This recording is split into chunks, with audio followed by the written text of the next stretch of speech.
Russia is increasingly concerned that it may be on the verge of losing another key ally in the Middle East as tensions between Iran and Israel escalate into a full-blown military conflict. While Moscow has publicly affirmed its partnership with Tehran, especially through the recent strategic treaty signed by Russian President Vladimir Putin and Iranian President Masoud Pezeshkian in January 2025, the Kremlin is carefully avoiding direct military involvement. This treaty, though heavily promoted by Russian state media, was not a defense pact. It falls short of obligating Moscow to intervene on Iran's behalf, even as Israeli strikes intensify.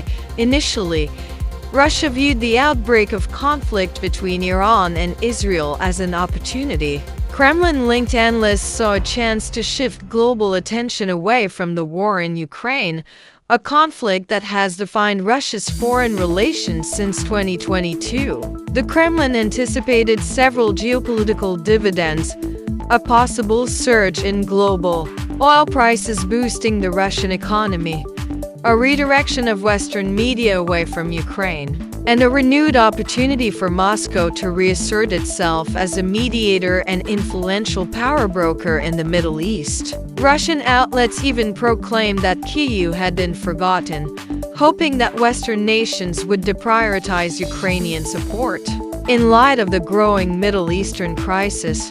But now that the conflict is dragging on, Russia is beginning to recognize the potential cost of inaction. Experts in Moscow are warning that the longer Israel's military operations continue, the greater the damage to Russian interests in the region. The strikes against Iranian targets, especially those conducted with precision and reportedly neutralizing key Iranian assets, expose Russia's inability to shield its strategic partner.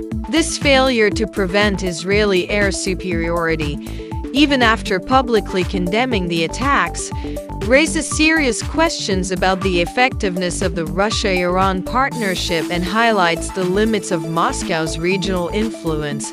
One of Russia's core concerns lies in the symbolic blow to its image as a rising global superpower. Despite the recently signed strategic agreement, Moscow has done little more than issue statements of condemnation. It has not provided Tehran with additional military support, and its previous offers to bolster Iran's air defense systems were either declined or proved ineffective.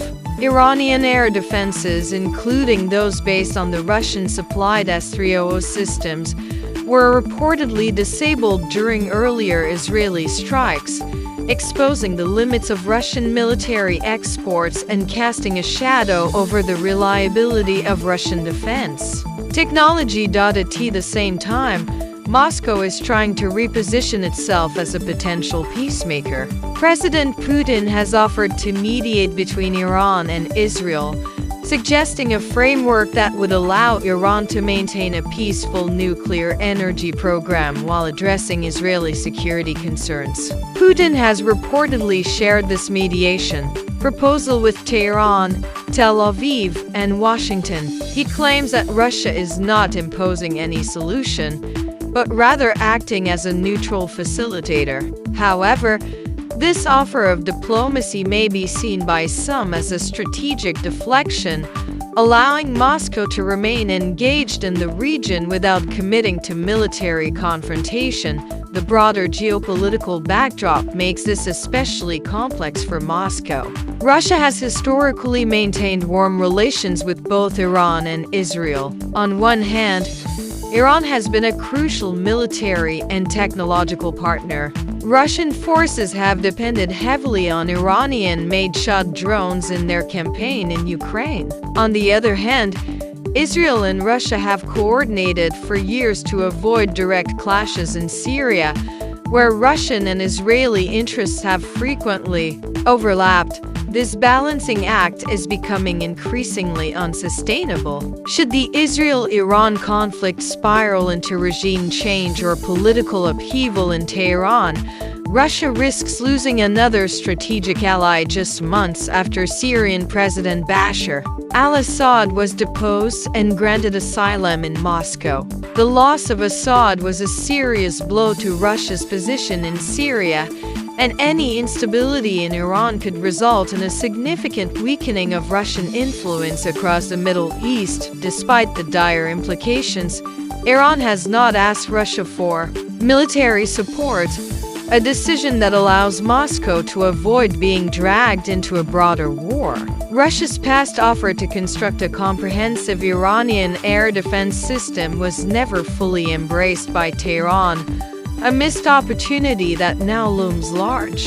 Putin also emphasized that more than 200 Russian specialists are still working in Iran at the Bushehr nuclear facility, a symbol of cooperation that Moscow is using to signal its enduring commitment to Tehran even as bombs fall and airstrikes intensify. Internally, Moscow has continued to present a narrative of strength and control. President Putin is currently attending the St. Petersburg International Economic Forum, an event that used to attract major global CEOs but has become largely symbolic since the invasion of Ukraine.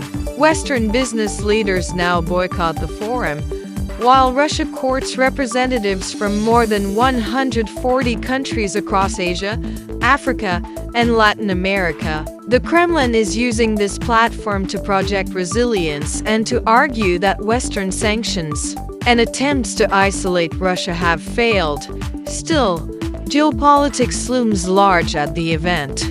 Putin has used the forum to praise former U.S. President Donald Trump's efforts to promote peace in Ukraine and has dismissed Western narratives about Russian aggression against NATO. He reiterated that the conflict in Ukraine is a response to existential security threats and claimed that Russia would demilitarize Ukraine by force if necessary.